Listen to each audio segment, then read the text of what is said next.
This is Oppo Reno 5Z smartphone, and today we would like to show how you can set the screen timeout value to never on this device.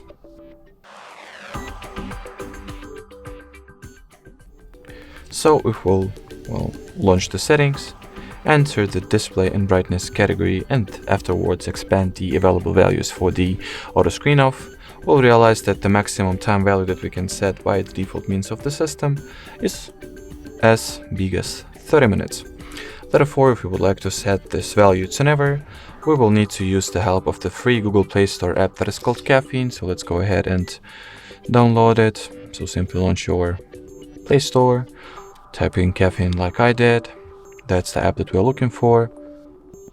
Then click on the green install button and wait for the application to get downloaded and installed respectively. Now all that it's left to do is to launch the Caffeine and make sure that the timeout section has the infinite value set, which essentially means that as long as the Caffeine app will be active and running, your screen will not go to sleep automatically at all, no matter for how much time it will be in idle status.